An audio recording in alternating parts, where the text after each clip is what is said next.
Merry Christmas, everyone. It's great to come together and to do this first. We've had our family time this morning first, and as is our tradition, we don't touch the presents until we've read the story, and Ella was our reader this morning. So we read the story before we opened up our presents, just to make sure we know exactly what we're doing and why we're doing it. And so we're going to do that this morning as well. We're going to fellowship. This is an act of fellowship. As much as we're singing and we're listening and doing, this is fellowship because we are uniting together as God's people to remember the birth of our Saviour. And so our first act of fellowship is going to be singing. We're going to stand and sing We Wise Men as we come to sing the story, to put Christ in his rightful place. Straight after that, Ross is going to come and bring us the Bible reading, and then straight after that, Marcy is going to give us a song this morning. So I plan on saying less, so hopefully you guys just rock up. As soon as the song finishes, Ross, you're up. As soon as that finishes, Marcy, you're up. Let's beautiful. Let's stand and sing our first carol this morning.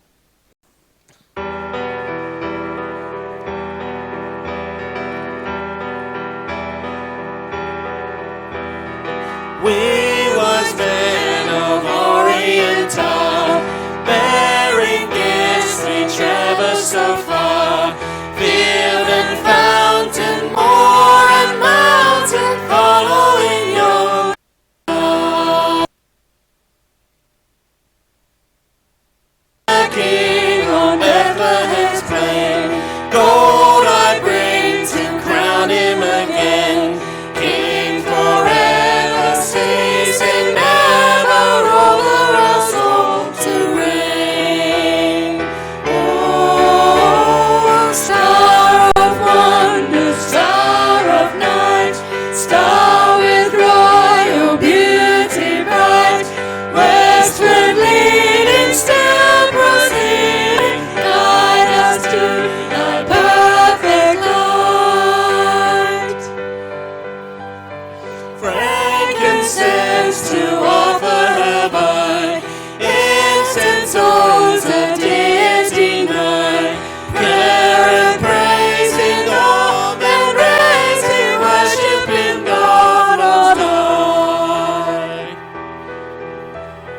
Myrrh is mine, his bitter perfume breathes the life of gathering gloom, sorrowing, sighing, bleeding, dying, still in a stone cold tomb.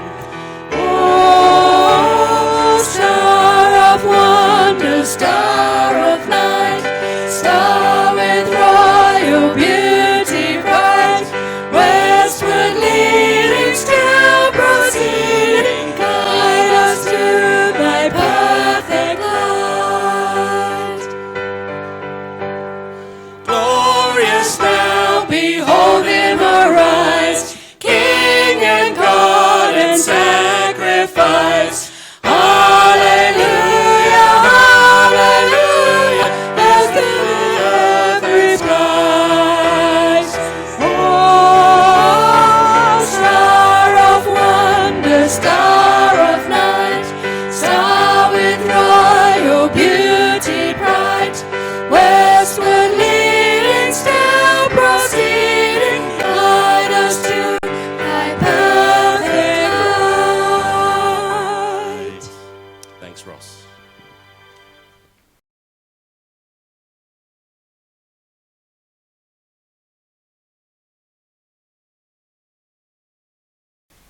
Morning.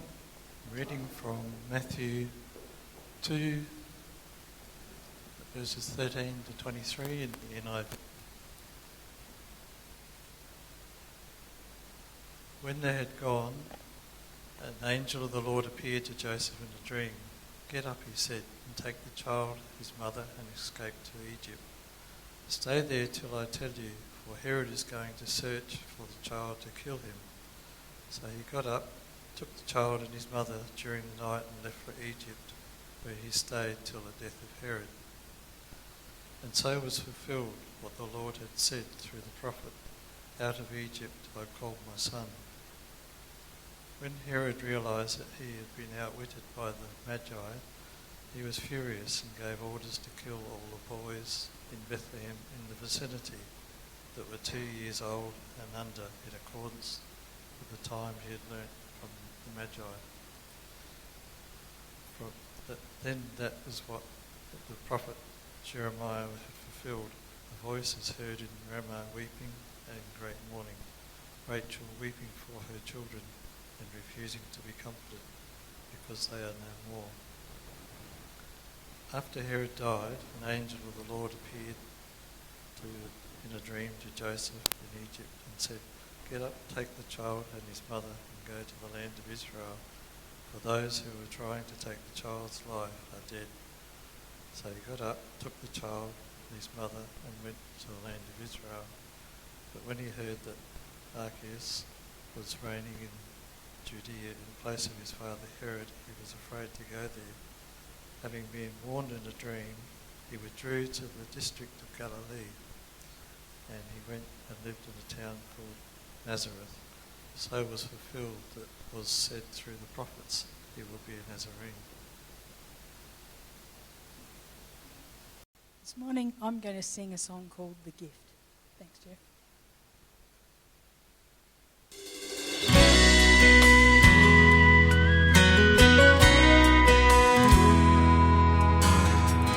He was born in Bethlehem, the scriptures say. There was a star to light the path to where he lay. Rich and poor, they came from far and near, 'cause they'd all heard the reason he was here.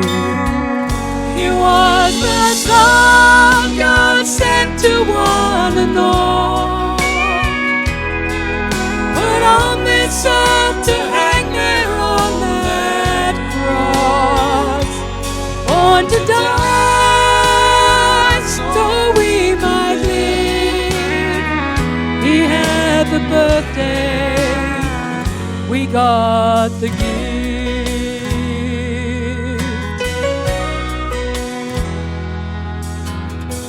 She wrapped him up in gentle hands and prayed the world would understand. Eternal life we shall receive, and all he asks us in return is that we just believe. He was the Son God sent to one and all, put on this earth to hang there on that cross, born to die so we could live. He had the birthday, we got the gift. There was nowhere in this world we could repay the miracle he gave us on that day. He was the Son God sent to one and all, put on this earth to hang there on that cross, born to die so we could live. He had the birthday, we got the gift on our Savior's birthday. We got the gift.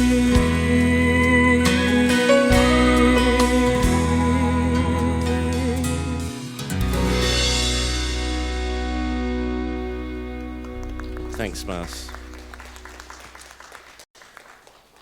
Our next act of fellowship is we're going to come around the table and we're going to sing. Before we do that, we're going to sing Joyful, Joyful, We Adore Thee. I've been looking over the lyrics, and it's a song we sing at Christmas, but it's not a Christmas song. And it's just a joyful song. But it's a great song to sing because I'm going to use it to jump into communion in a moment.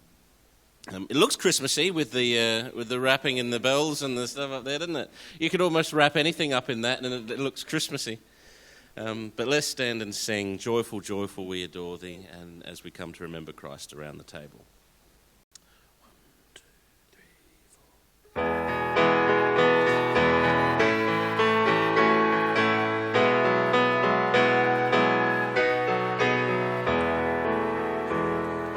Joyful, joyful, we adore Thee, God of glory, Lord of love.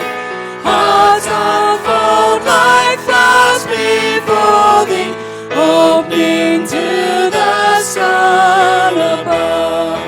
Melt the clouds of sin and sadness, drive the dark of doubt away. Giver of immortal gladness, fill us with the light of day. Mortals join the mighty chorus, which the morning stars began. Father's love is reigning o'er us, brother's love binds man to man. Ever singing march we onward, victors in the midst of strife. Joyful music lifts us sunward in the triumph song of life. Thanks, Ross. Could you leave that last verse up for me, please? I said it's not a very Christmassy song well, I'll ask the question. Mortals joined the mighty chorus which the morning stars began. What are the morning stars and what did they begin? Anyone? In Revelation there's an interesting mix of that, but I'm thinking of something else. Morning stars, especially in the scriptures, are a reference to the angels. What might that bring to mind? Kids? We're at a Christmas Day service. What might the angels bring to mind? Did you read it this morning? Yeah. The angels in the field. You reckon that's what this song's talking about? No. I've set you all up. This is one of my favourite passages. It's back in Job. The morning stars are mentioned, where God is speaking to Job and he says, where were you when I laid the foundation of the earth? When did God lay the foundation of the earth? It's creation. Tell me if you have understanding. When the morning stars sang together and all the sons of God shouted for joy. The morning stars are the angelic host that saw God create everything and they sang for joy. Mortals joined the mighty chorus which the morning stars began. What was the song that the morning stars began? When was that? Answer. It's creation. The creation of the universe. The angels were there. When's the next time we hear the angels singing? Christmas. When Christ is born and they show up to those shepherds. For unto you is born a Saviour who is Christ the Lord. Glory to God in the highest, and on earth peace and goodwill towards men. The next time we hear angels singing is in Revelation, when they're around the throne. It's a tremendous little link going from creation to the birth of Christ to his return and the fulfillment of all things. We're coming to the table this morning at Christmas time with his birth in mind, but remember that we were also told that we proclaim his death until he comes. As we take these emblems this morning, reminding us of the death of our Saviour, the one that we're remembering his birth of today, Just have that in mind. I can't help but see a link that every time the angels sing, there's something incredible going on. The earth is created, Messiah is born, Messiah returns. We're remembering his sacrifice. The act of becoming a man for us is a tremendous first step in that act of sacrifice as he goes to the cross to shed his blood for us and to make us a people united to him in his death. Apparently my whole family are the helpers this morning, except for Hannah, because Hannah's singing. But Ella, Belle and Callum, you guys can come up. I'm going to ask that you hand out the emblems first, and then I'm going to pray for the emblems as we hold them together and take it together. So don't take the emblems straight away. We'll pray in a moment.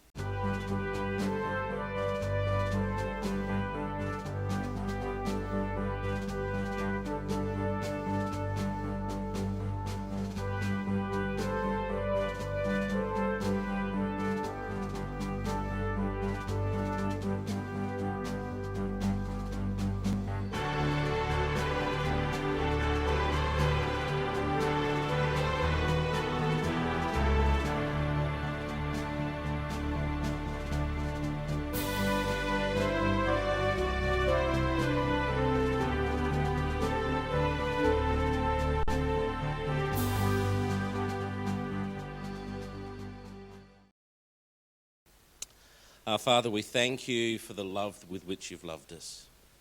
We thank you that we can come together at this time, Lord, to remember the birth of your Son, but to remember what it means that he came.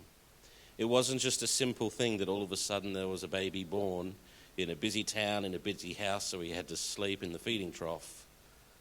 Lord, it's an incredible thing that your Son would lay aside his glory for a time to take on flesh. All for the purpose of going to that cross and giving his life so that we might be reconciled to yourself. Our Father, we ask that you would bless us this morning as we remember you, as we put you in a rightful place in our lives, first and foremost. We pray these things in Jesus' name. Amen.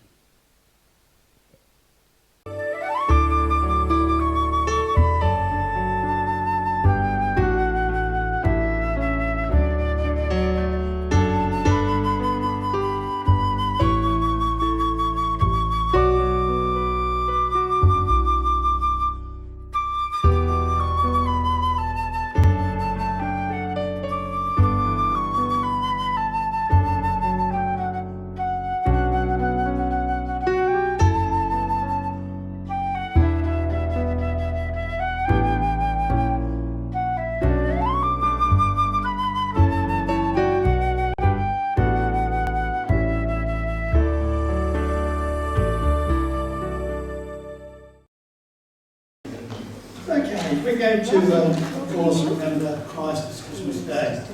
And today is the day that we traditionally celebrate the coming of our Lord to this earth to fulfill his Heavenly Father's plan of redemption for mankind.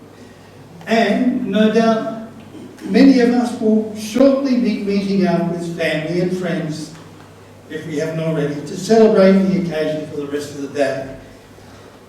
But in the midst of all of our joyful celebrations, we should always keep firmly fixed in our mind the real reason for our festivities. As has been said many times before, Jesus is the reason for the season. And of course, many people will celebrate Christmas, but they never stop to think about the word itself, Christmas.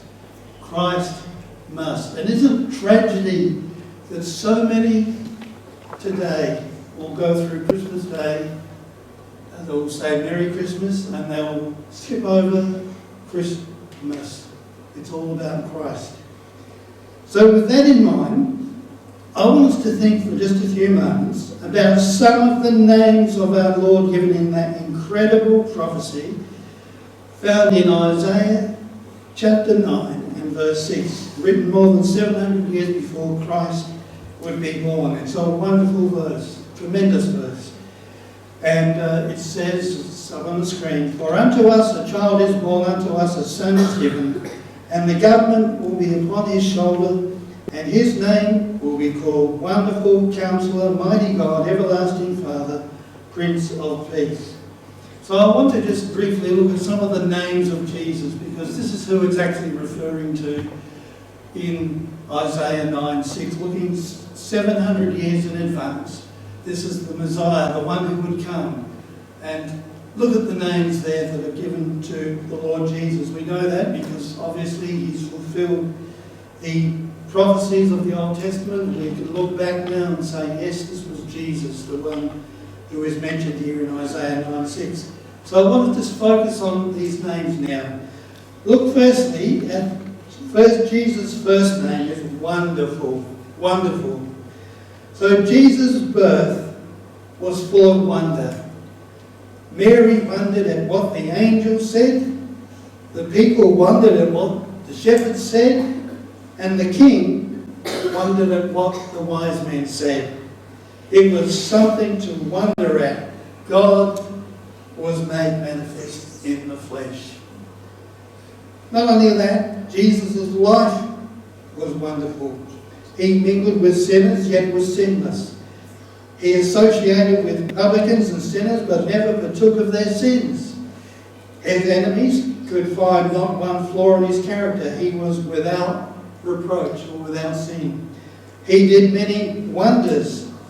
People were filled with wonder at his sayings. So Jesus' life was full of wonder. And yet, Jesus was also wonderful in his death. We've just sung the song about Jesus was born to die so that we might live. Yes, Jesus' death is wonderful, the fitting climax to his selfless living. He lived for others. He died for others. His death was a marvellous thing, full of wonder, as the people experienced on the day when he was crucified. There was darkness. There was an earthquake.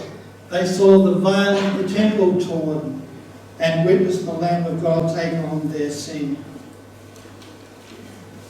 His death was wonderful because it brought life to us. It brought life. Jesus' resurrection was full of wonder. It was not only a miraculous sight, but also a marvellous victory over death and the grave. Jesus revealed his wonderful love for us as he became our wonderful Saviour. And all these things are wonderful because he himself is wonderful. It's who he is and what he's done that makes him wonderful. I read about a preacher who was on a train and he noticed a man looking out the window. And as they went past the landscape, and it was a beautiful landscape, the man kept saying, "Wonderful, wonderful." He'd pause and look for a while, wiping the tears from his eyes, and would say, "Wonderful." The preacher's curiosity was aroused, and he went over and sat by this man, and he said, "I've never seen someone enjoy a train ride quite like the way you have. Can you tell me why it's so wonderful?" And the man said, "Sir, you don't understand. You see, I've just had surgery." And he said, "I've been without sight for years and years and years and years. And now I am seeing things that I'd long since forgotten for the first time. For a long, long time I'm seeing these things. I'd forgotten how blue the sky was and how green the grass was and how beautiful the trees are and how bright the clouds.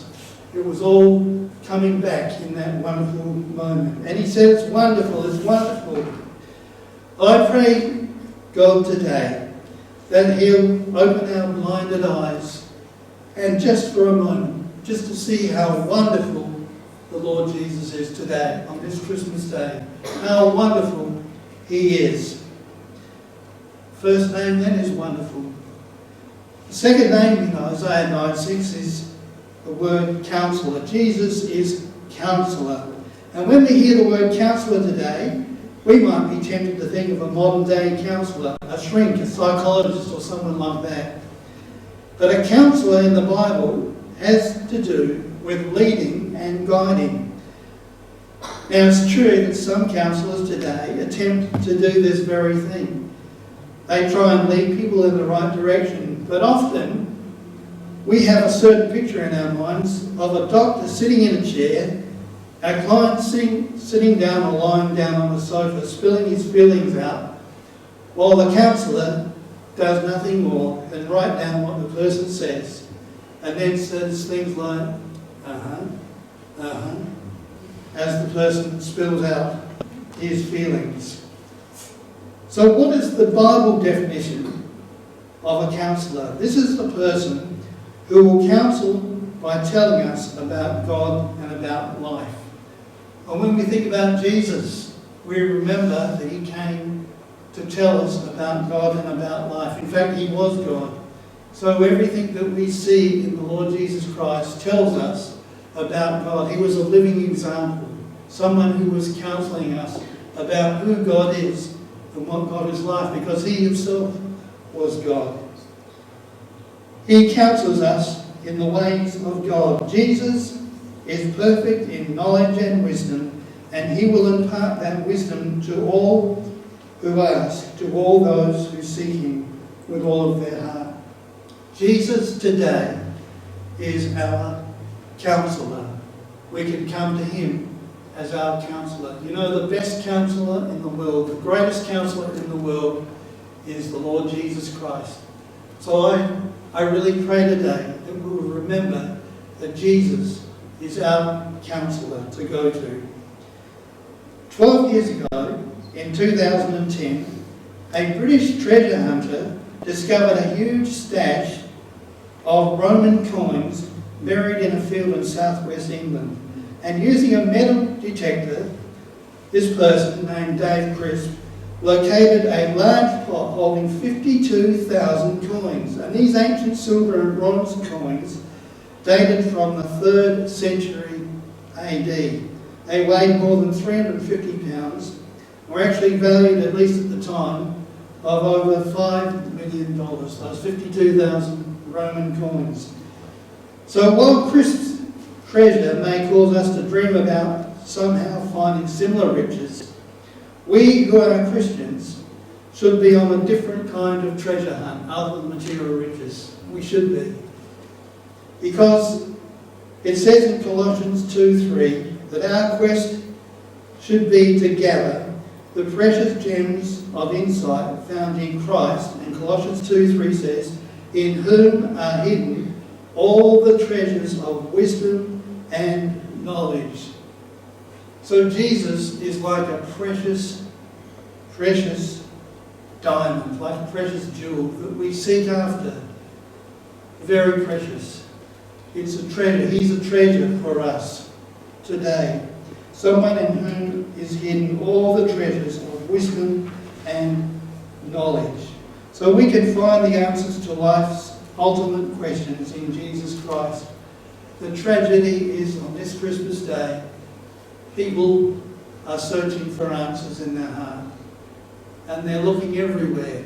They're looking for wisdom and knowledge in the wrong places. And here Jesus is offering his counsel to us today. He's the treasure that we should be seeking after. So through the Spirit of God working in us, we are given the wisdom of God to navigate through the many challenges and problems we face in life. As our omniscient counsellor, Jesus will direct our path in the right way of God's counsel if we will trust him and follow his counsel. He never misleads us. He is trustworthy. Do we know Jesus today as our counsellor? The late Pastor Adrian Rogers said something. We'll get to that in a minute.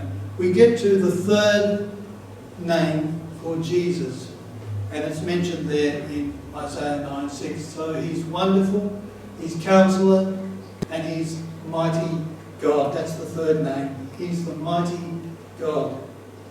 The word El in Hebrew is used only of Jehovah God. What is this saying? These words, mighty God. This one that would come would be none other than God himself, Emmanuel, God with us. God took on human flesh and dwelt among us. And we read about this in Paul's letter to Philippians 2:6-8. This is what it's all about. He says that although he was God, he didn't think of his privileges as God as something to be considered and held on to. Rather, he emptied himself by becoming a man, taking on human flesh in the form of a bondservant. So here he is today Jesus is mighty God. Do we understand that he is mighty God? He is God with us. Or as Titus 2:13 says, he's our God and Saviour. God is not somewhere off in the far distance, looking at us from a telescope. He was and is involved with us. He sees everything about us. He knows everything about us. He's here with us. He's mighty God.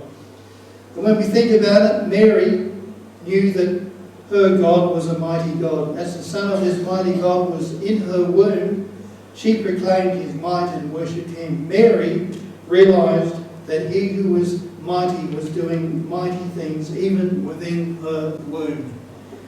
She testifies in Luke 1, verse 49, "For he who is mighty has done great things for me. He who is mighty has done great things for me, and holy is his name." So as she considered the fact that Jesus was in her womb, she realised what a great thing had happened. Here she was, pregnant, conceived by the Holy Spirit. Jesus was within Mary's womb.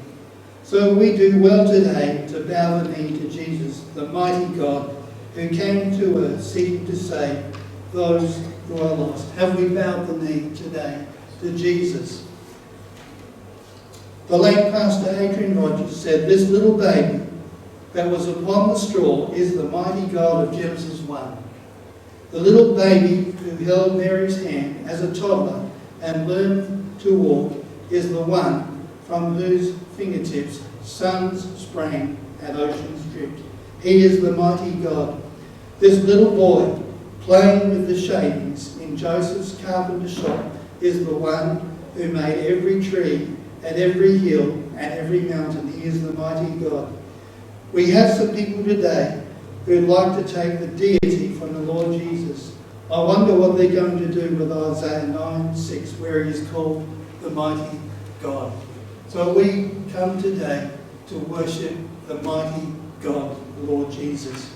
Now we come to the next name, which is found in Isaiah 9:6. The next name of Jesus, he's called Everlasting Father. Isn't that interesting? He's called the Everlasting Father. So Jesus is before and he's above and he's beyond time. He's everlasting. He's the possessor of eternity. The possessor of eternity.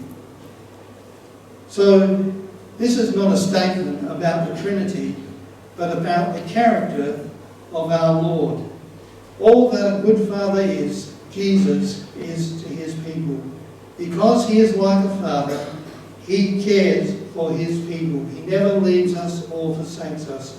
Because he owns eternity, he can give us eternal life. And that's important for we who live on this sin-cursed planet.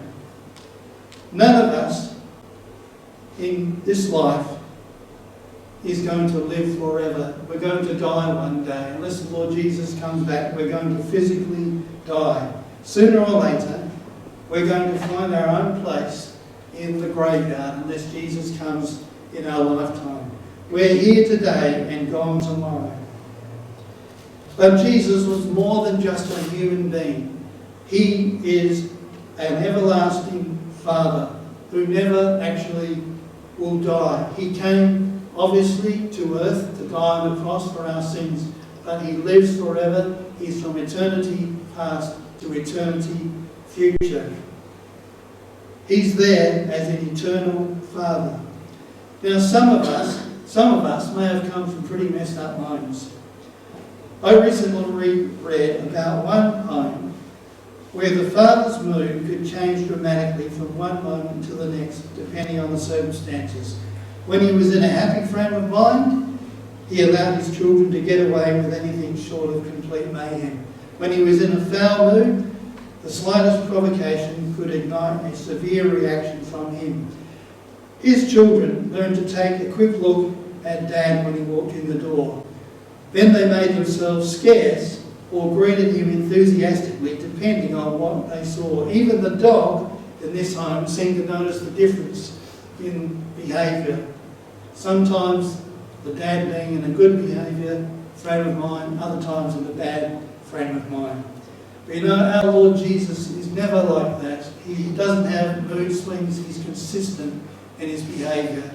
He's an everlasting Father, the perfect Father for us today.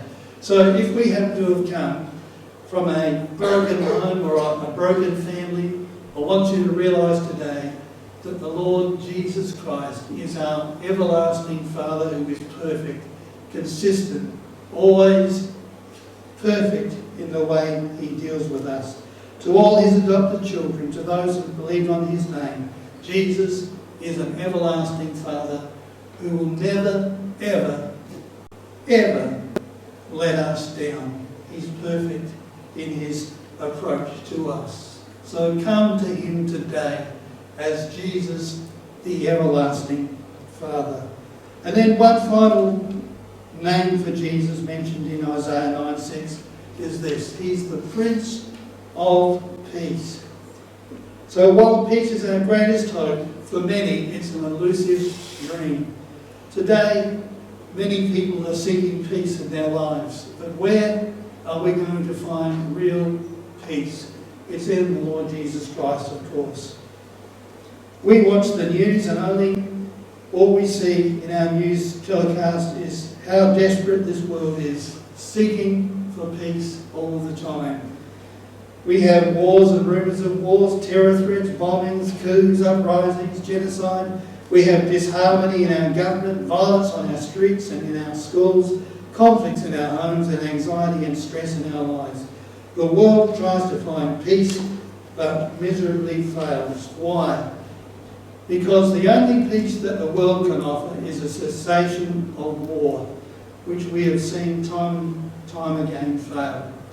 And I'm here today to tell you that true peace, everlasting peace, is found only through coming into a personal relationship with Jesus Christ, the Prince of Peace. If we want true peace in our lives, it's in the person of the Lord Jesus Christ, the Prince of Peace. And it's a peace that rules within us. For the believer, there can be an inward peace through Jesus Christ that unbelievers know nothing of. Jesus promised in John 16:33, "These things I have spoken to you, that in me, in Jesus, you may have peace. In the world you will have tribulation, but be of good cheer, I have overcome the world." So the peace Jesus references here is completely independent of our situation or our circumstance. Jesus doesn't offer a free ride in the sense that he's never going to give us or allow us to have problems in our life. But what he promises is, in the midst of the troubled world that we live in, he'll give us inward peace within us. As the world parties on during the Christmas season, getting drunk out of their minds on alcohol and drugs, which is what many people do, a Christian can have Christ's supernatural peace because Christ overcame the world through his death, burial and resurrection. And for the believer, Christ's presence and power is within us. We can overcome the trials, and instead of being overwhelmed by trials, we can face them confidently because of Christ, who makes all the difference. Jesus is our Prince of Peace. Today, this Christmas day, is a wonderful day if we know Christ, if we have a relationship with Christ. But I look around and I see the majority of the world. They have no hope. They're just heading for a Christless eternity because they don't have a relationship with Jesus Christ.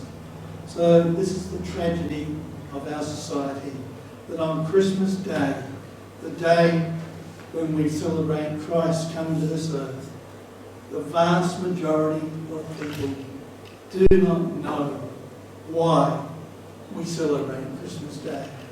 And so today, I would implore you to examine yourself and to examine whether you firstly have a relationship with Jesus Christ.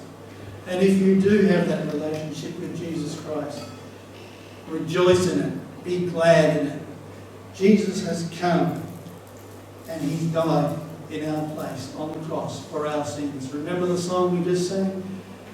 Jesus was born to die on the cross that we might live, have real life. There's a song or a hymn that we sing at Christmas time. It's a very famous hymn. Joy to the world, the Lord is come. Let earth receive her King.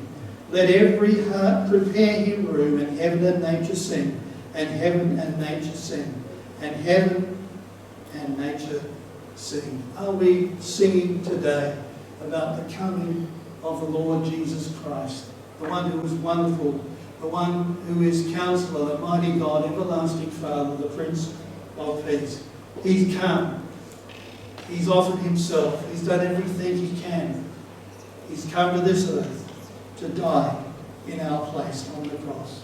And I trust today that this Christmas day will remember the Christ of Christmas. Thanks, Rob. We're going to close off our time together by singing O Holy Night. Wondering, is there a part of this Christmas story that tells us that He was born at night? I'm racking my brain over it. The night that Christ was, but we've kind of made an assumption. The shepherds came at night, but He was already born. If the shepherds were there as she was giving birth, that would have been weird.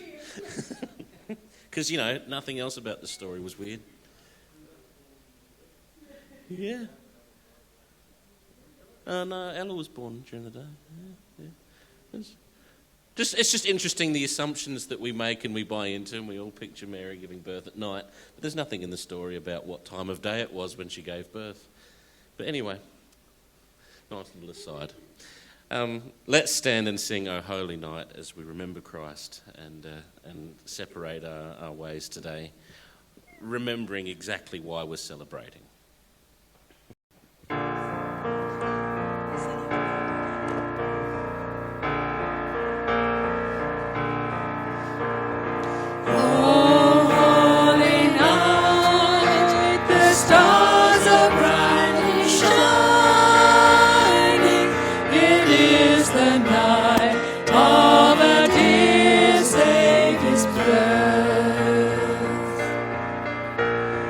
Long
the King of Kings, lay thus in lowly nature, in all our trials, born to be our friend. He knows our need, to our weaknesses no stranger. Behold your King, before him lowly bend. Behold your King, before him lowly bend.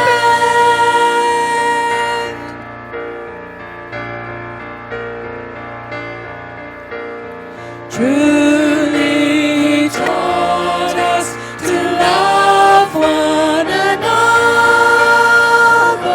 His law is love, and his gospel is peace. Change shall he bring, for the slave is our brother, and in his name all oppression shall cease. Sweet hymns of joy in grateful chorus praise we, let all within us praise his holy name. Christ is the Lord. Oh, praise his name forever. His power and glory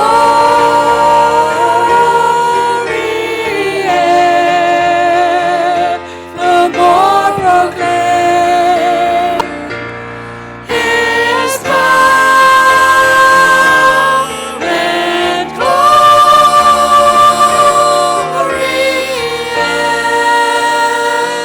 evermore proclaim.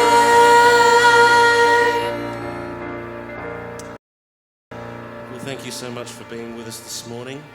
We do pray that you have a great time with your family and friends as we remember Christ. Even if you're with family and friends today that don't know him, don't let him leave your mind. He is the sole reason we celebrate. And we praise God today that we get to celebrate in this way. Thank you so much.